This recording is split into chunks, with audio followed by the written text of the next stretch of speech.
What's going on, guys? This is Pierre. I'm here with Aaron Quinn, a diehard Buffalo Bills fan, and we're actually trying something new today. We're doing this live Google Hangout, and just to talk about just Bills topics, the Bills acquisitions, their actual moves, and you know to share our thoughts on what we think is actually going on now.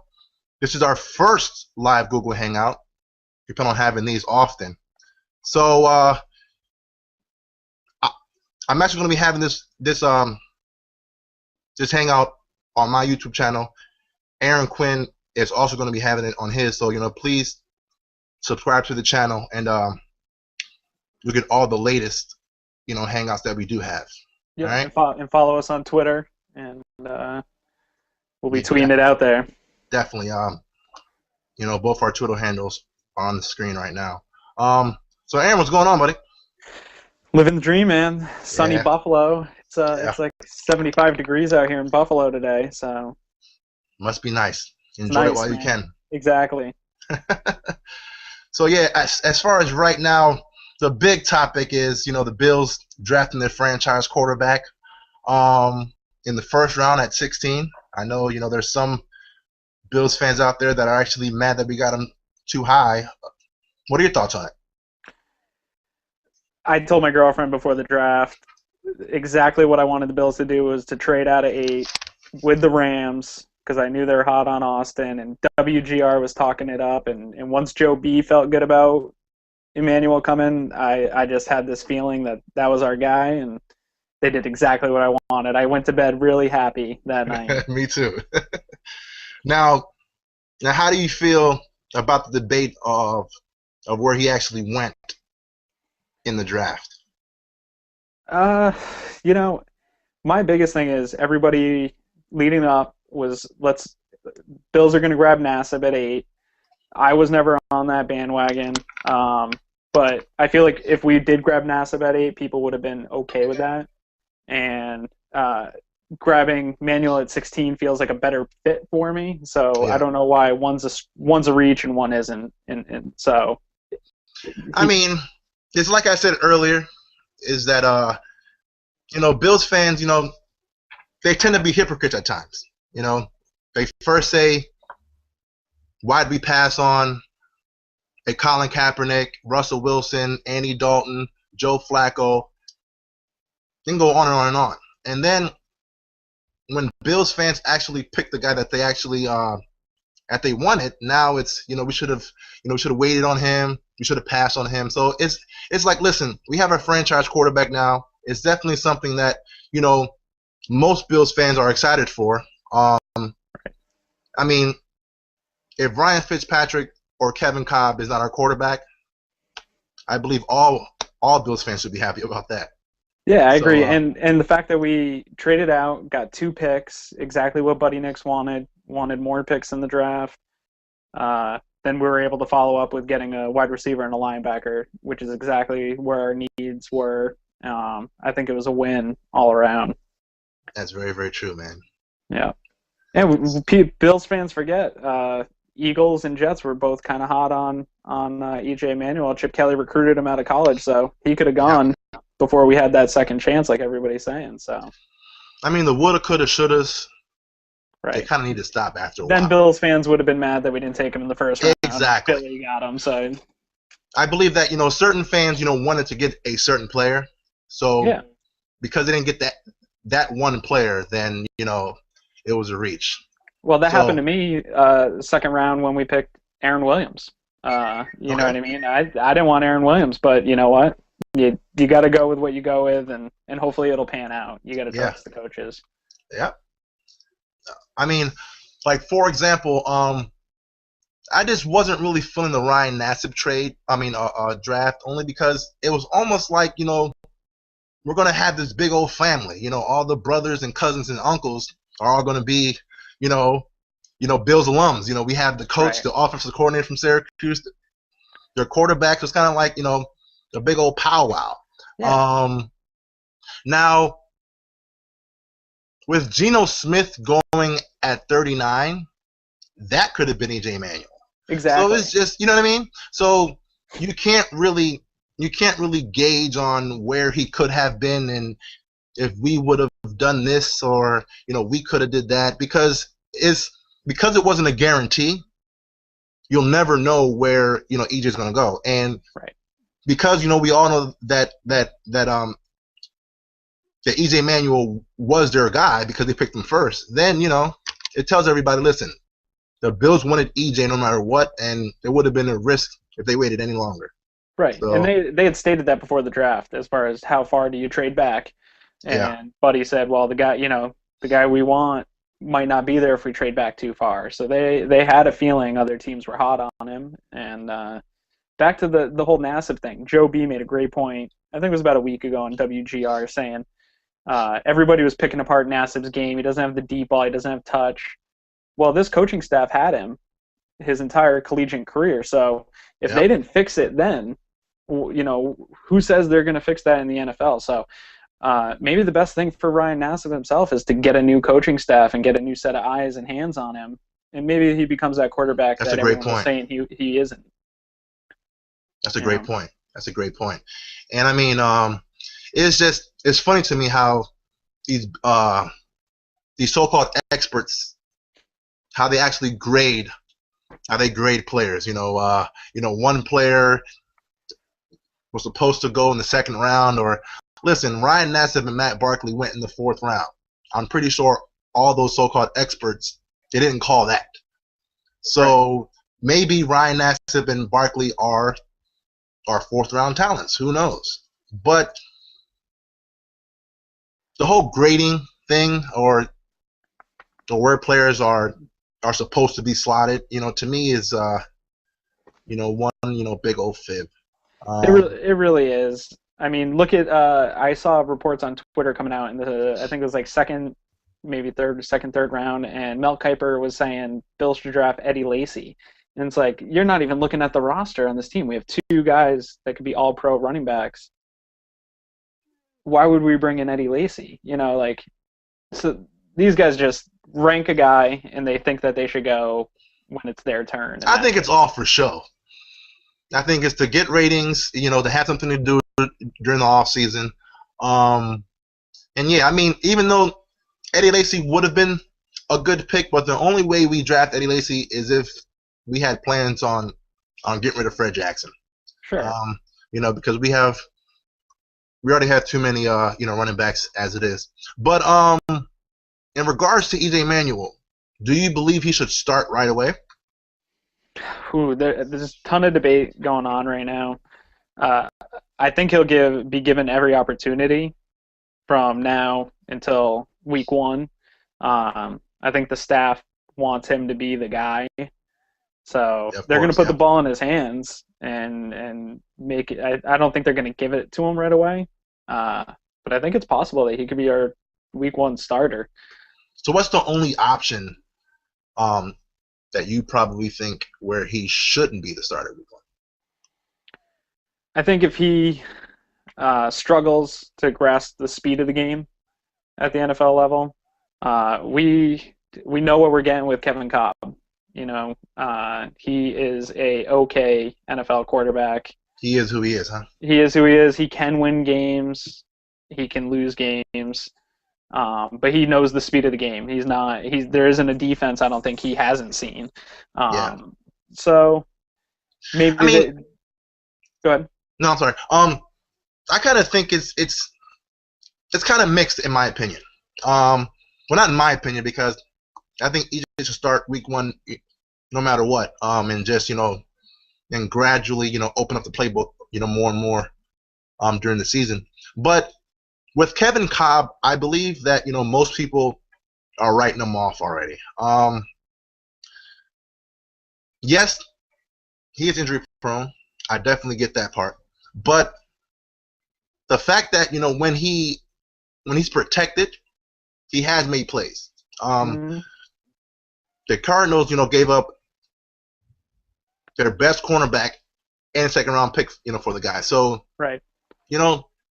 They saw something in him that was franchise material. So with him still being young, you don't really know exactly what you got with it, Kevin Cobb, only because the offensive Cardinals line was absolutely horrible. They're horrible. Yeah, so him, I believe the Cardinals quarterback got sacked. I believe it was the most in the league. So, 2011 he got sacked 30 times, and last year he got sacked 27 times, and he only played 6 games. Wow. So I think with the Bills line being, or with us having an offensive line coach as a head coach, our line should be a little bit better than that. So I think Kevin Cobb can actually do pretty good. Now, because we drafted E.J. Manuel in the first round, I know that there's going to be a whole bunch of pressure with him starting. But I don't think that, most fans think that, Kevin Cobb is that bad of a fit. I know there's some fans who are like, Kevin Cobb, no way, because of what he's done. But I think, people should, give him an actual chance only because, when protected, he's pretty good. Yeah. The first 4 games of last year, he went 4-0. Right. And that's the thing about Kevin Cobb. In Philly, he impressed me. Yeah. When he had some weapons around him, he did his thing. And then when he went to Arizona, and he had that early start to the season, they were playing great defense. And I think that's the key here for the Buffalo Bills. It really isn't going to matter which one of these guys ends up being the starter week 1. If they're playing poor defense, it doesn't matter. You're exactly right. If they're playing good defense, Kevin Cobb can manage a game and can win us a few games. But everyone wants to see E.J. Manuel suit up. Of course. And make highlights. So I mean, you have the magic word right there, and that's highlights. I mean, like people see, RG3 and Colin Kaepernick, Russell Wilson, Cam Newton. They're making all these electrifying plays. And like I know me, for example, when I used to watch just, football in general, like I like seeing plays like that. Yeah. I like seeing when the plays break down, the quarterback, scrambling for, 15, 20 yards. I mean, Doug Flutie, we all loved watching Doug Flutie do it. That's very, very true. That's very, very true. And then, Rob Johnson just took his job, or Wade Phillips, gave him the job. Why? Anyways. Right. The music, oh man. But yeah, I mean, I think, people are wanting to see, EJ, do what EJ does. And let's see. Well, I think the biggest problem is if Kevin Cobb gets the start, it's just a matter of time as to when he gets pulled. Is he going to make it a season? Will it be 4 weeks? Will it be 6 weeks?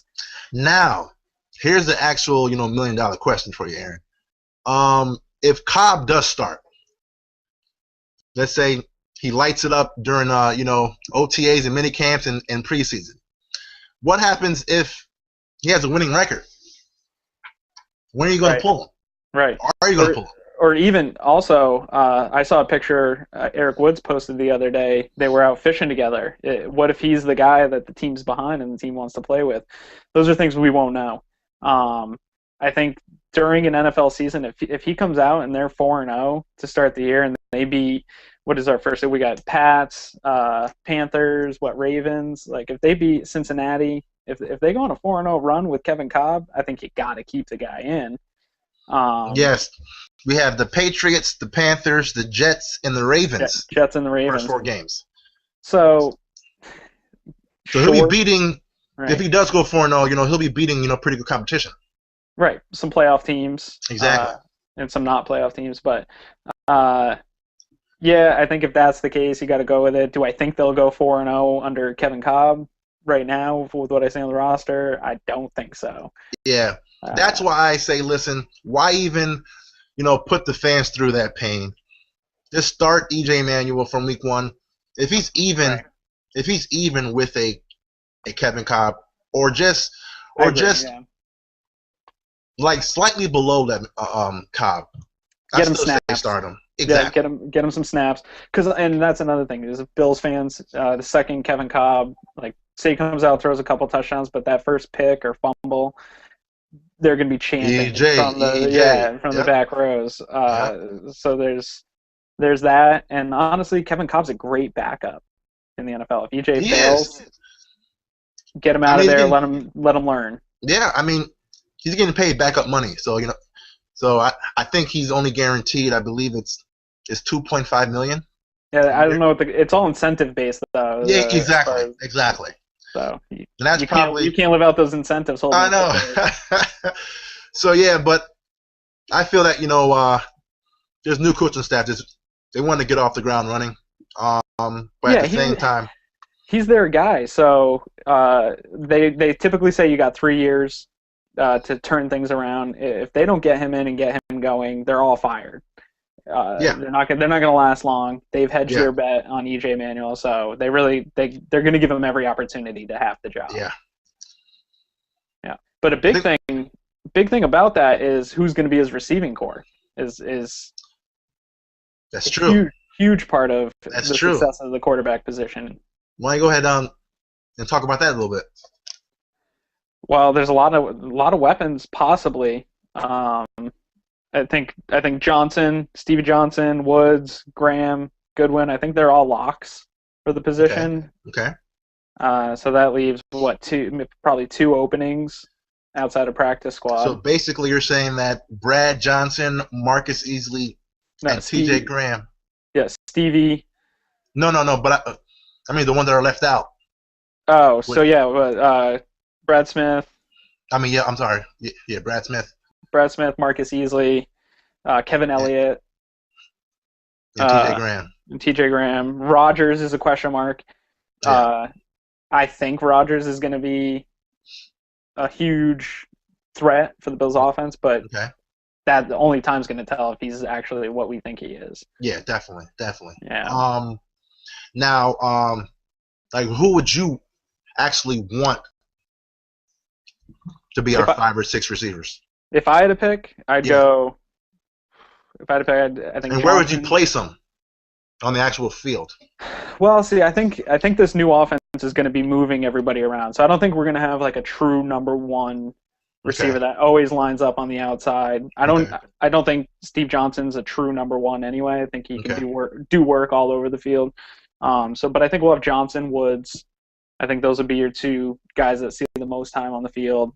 I think Graham and Goodwin are kind of interchangeable. I see Goodwin kind of lining up in the backfield like we talked about earlier, lining up in the backfield, doing some motion, some Randall Cobb type ways to get him the ball. But I think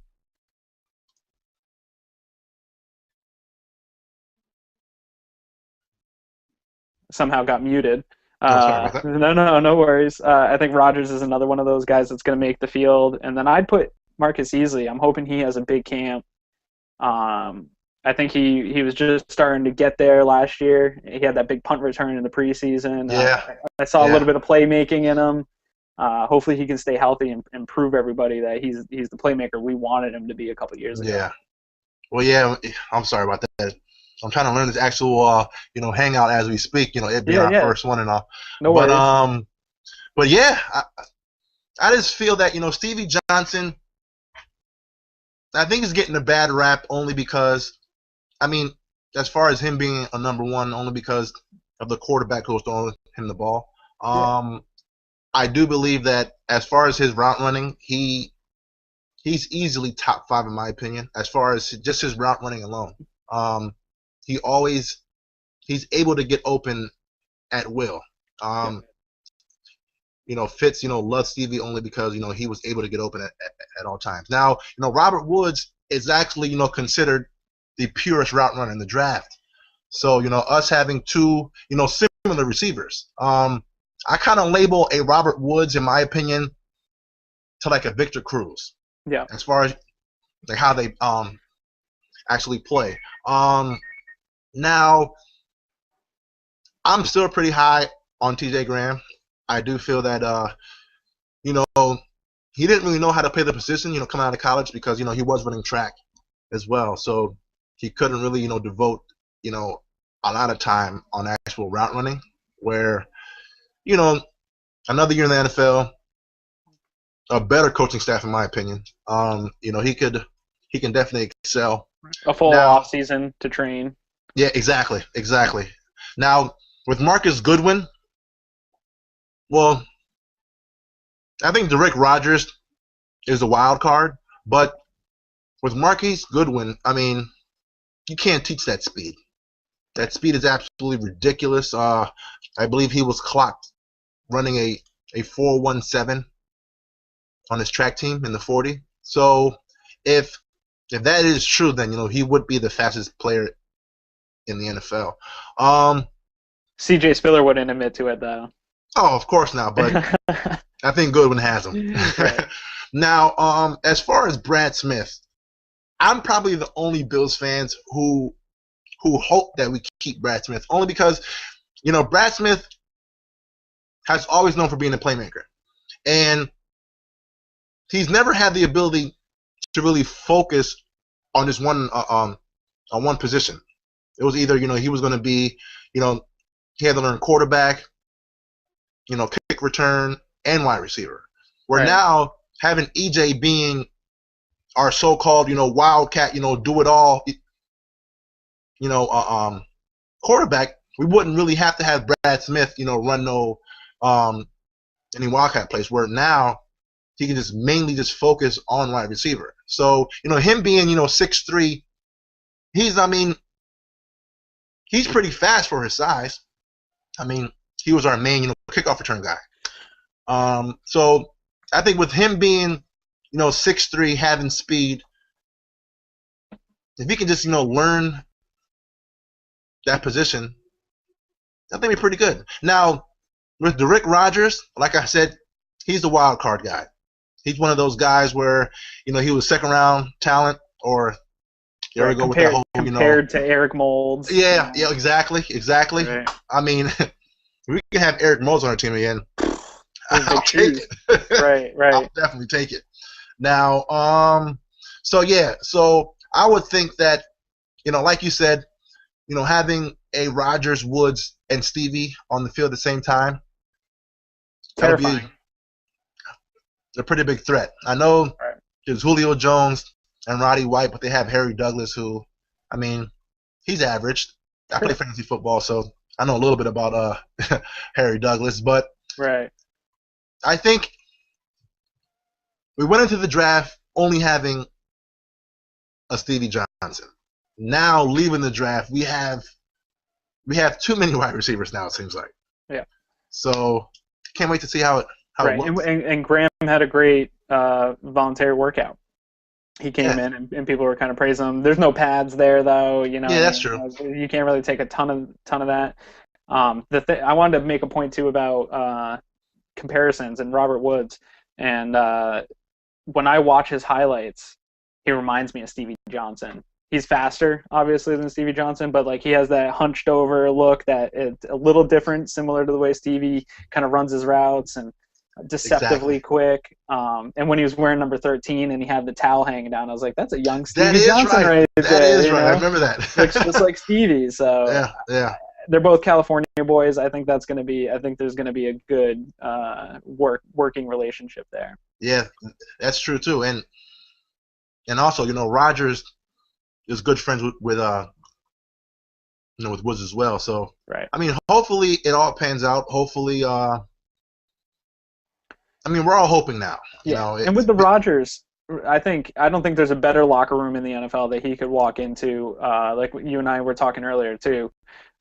We got Fred Jackson in that locker room, who's just a stand-up guy. I mean, follow these guys on Twitter. We got a ton of just stand-up class act guys in this locker room that are going to really make sure that Rodgers is doing the right thing. I think they know how big of a weapon he can also be to this team, and they're all desperate to put a good product out for us fans. So, I mean, he played last year. It seemed like he didn't have any issues last year. Right. So maybe.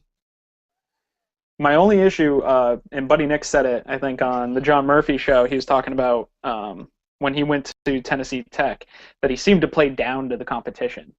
That's true. You look at his numbers, he should have dominated if he really is number 2 talent at Tennessee Tech. But I also heard stories about them triple teaming the guy, like literally lining up 2 to 3 bodies on him and him still coming down with catches. So that's... He still had an amazing season as well. Yeah, that's true. So I mean, is this right now? I think our season is all banking on how good our defense is going to be. Right. I think Mike Pettine, like you said, he can definitely have an impact with how our scheme's going to look. I do believe that we have better talent on defense than the Jets did, and the Jets had they were ranked number 1 in defense 3 years ago. Last year they were ranked 6th. The year before that they were ranked 4. So if we can have a top 5 defense in Buffalo, oh my God. Yeah. I do think, like season outlook, I'm trying to have an optimistic outlook. Maybe they can make a push at a wild card spot, but I do think they're still a year away from being one of those teams that's a breakout team. A lot of young guys got to feel out the game and get that season underneath their belt. But even if they are a 6-10 team, this is going to be the most exciting 6-10 6-10 team there is that I've seen in a long time. Yeah, that's true. That's true, man. I think we've got a lot of playmakers. It's going to be a fun. I'm really looking forward to OTAs and training camp and man, I mean, seeing how this roster is going to play out, man. Yeah. Now, is there anything else we wanted to talk about at all? Not really. I mean, I think there's still some free agents that are going to. Yeah. I don't think we're settled on this roster right now. I think Buddy Nix alluded to it in a couple of his interviews, saying, well, we brought Nick Barnett in during training camp. Like, guys are going to get cut from other teams still. There's going to be some openings. I think defensively we still have some linebackers we'd like, and maybe bring in a veteran safety or something. Okay. Now, there's a bit of a debate out there. Who would you rather want? Just real quick, if you can talk about this. Who would you rather want, a Carlos Dansby or a Bart Scott? Dansby, hands down. Dansby? But I've read and heard rumors that Dansby's asking price is a little too high for what we would like out of him. He's really just, either one of them are just going to be one of those guys that fills a gap for a year or two. But Dansby would definitely be my choice if I had to pick between the two. Yeah. Like I was thinking maybe, even though I would want Dansby too, but I was thinking maybe a Bart Scott only because he does know the system. Right.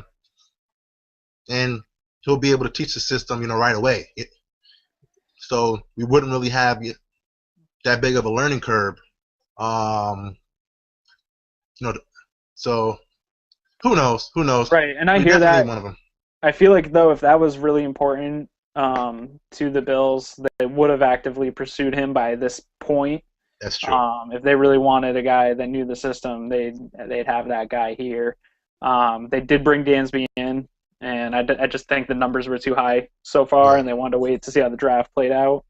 I think they're a little weak at inside linebacker. Me too. Right now, I don't know about this Kiko Alonso guy. Seems like a real ball player, but who else do we have over there? They're sliding Nigel Bradham in an inside linebacker. I think the only other person we have is on Arthur Moats. Arthur Moats.